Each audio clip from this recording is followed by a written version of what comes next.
Este video va a estar enfocado sobre todo en contar una historia mía que me enseñó sobre todo cuál es uno de los grandes enemigos que tiene un hombre.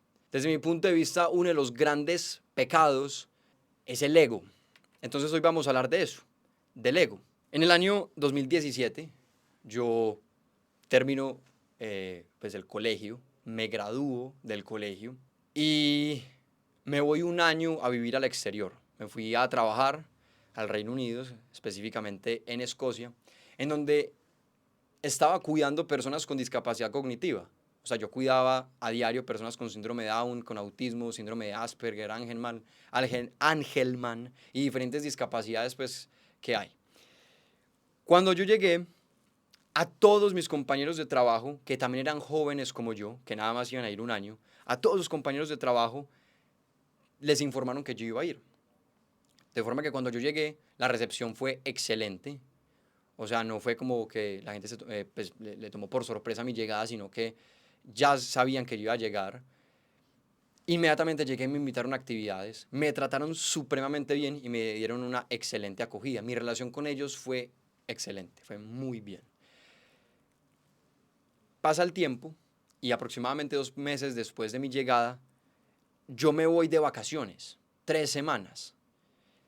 En esas 3 semanas, todos mis compañeros de trabajo, que en su mayoría eran alemanes, por más que estuviéramos en Escocia, la mayoría eran compañeros alemanes, se van para su país, porque casi que todos llegaban con la misma institución que les organizó todo el plan de un año allá y se iban con esa misma institución. Entonces, cuando volví esas vacaciones de 3 semanas, casi todos mis compañeros que me habían dado una excelente acogida, casi todos se habían ido de regreso a Alemania y ahora tenía compañeros nuevos. Cuando llego entonces de esas vacaciones, esos compañeros nuevos me saludan, yo les digo, hola, mucho gusto, soy Pedro, pues yo ya soy acá coworker, lo que pasa es que acabo de llegar de vacaciones. Y me decían, ah, vos sos Pedro. Resulta que ya me conocían, ya habían escuchado de mí, de cuenta de esos compañeros anteriores que les habían dado una buena referencia acerca de mi forma de ser. ¿Cuál fue el problema ahí? Que yo llegué a ser muy popular. Pues muy popular es al nivel de que a mí me invitaban a todas las noches a algún cuarto pues, a conversar, a tomar cervezas, me invitaban a visitar algún pueblo, me invitaban a hacer algún picnic. El punto es que me invitaban a muchas actividades, los hombres querían ser amigos míos y las mujeres pues de alguna forma se sentían atraídas por mí. También en parte no solo por esa popularidad que tenía, sino también porque yo era el distinto, porque todos eran europeos, yo era el latinoamericano que hablaba español, que tenía piel más oscura, ojos cafés, entonces me veía distinto y eso como que también llamaba la atención. Y en resumidas cuentas, esa mezcla de factores, esa mezcla de popularidad hizo que a mí se me subiera mucho el ego, pero a un nivel de esas que uno dice, qué asco de ser humano, qué ser tan despreciable, no quiero conversar con él, no quiero incluirlo pues, en mis actividades. Cuando yo estaba, por ejemplo, en el trabajo en la mañana, en el desayuno, con las personas con discapacidad y con mis compañeros de trabajo, quienes también cuidaban de esas personas con discapacidad, en el desayuno alguien contaba un chiste, como cualquier desayuno, amable, amigable, entre conocidos, y todos se reían.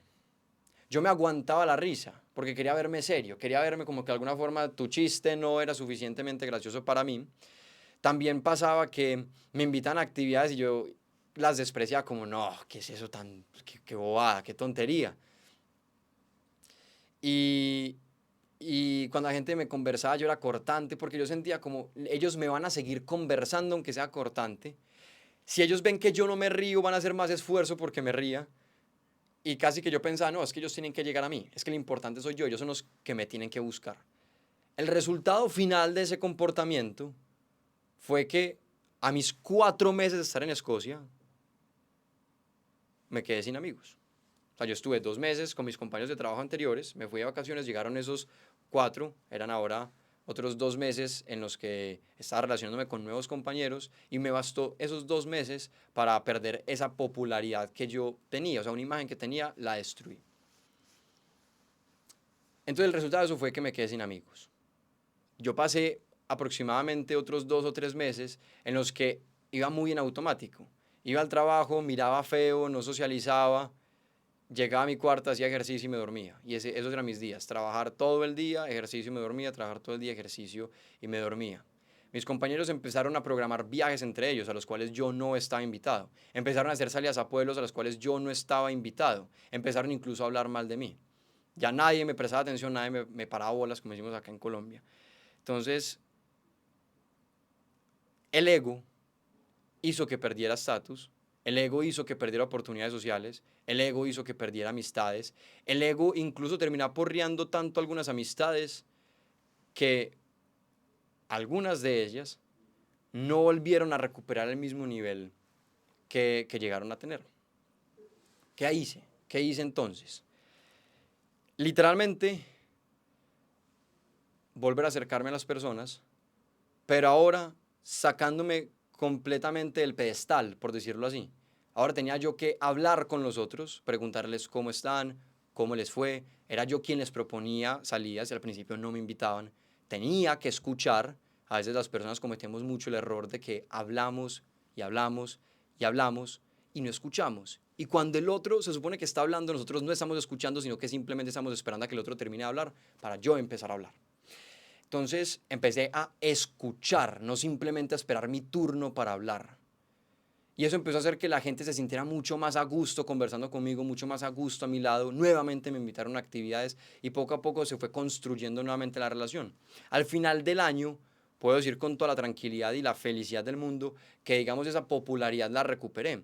Pero ahora no era una popularidad que iba acompañada de ese ego, de esa prepotencia y ese creerme que yo era más, pues, más que los demás, sino que ahora realmente estaba formando buenas amistades. Y era tan bonito ver eso que incluso yo ni siquiera pensaba en mí, pensaba en Colombia, porque acuérdense que yo era allá uno de los 2 colombianos que había entre literalmente cientos de europeos. Entonces, el que estaba quedando bien era Colombia, porque la gente iba a decir, ah, claro, es Colombia, ellos son muy queridos, yo conozco a ese colombiano que hace esto, esto, aquello. Entonces, lo pensaba incluso desde ese punto de vista. A lo que quiero llegar con esto es, el ego mata, el ego te impide crecer, el ego te impide construir buenas relaciones, el ego te quita oportunidades y hay muchas manifestaciones diferentes del ego. En mi caso, mi ego nacía de cuenta del estatus y de creerme más que otras personas, pero hay otros que tienen ego, no sé, por los ingresos que tienen, incluso por la mujer que tienen al lado o por los lugares a los que van. Y la verdad eso, a la larga, pues hace que vos no seas realmente la persona que atrae a otros. Y yo creo que una de las mejores habilidades que uno puede tener es la capacidad de construir buenas relaciones. Eso te abre oportunidades económicas. Y por eso insisto, el ego te cierra oportunidades y te daña momentos. Para mí el ego es uno de los grandes enemigos, tal vez el mayor enemigo de todo hombre. Y mi invitación es a que, como dicen en inglés, pongan en jaque su ego. Muchas gracias. Los invito a seguirme en Instagram, @PedroLopera1 y acá también en YouTube.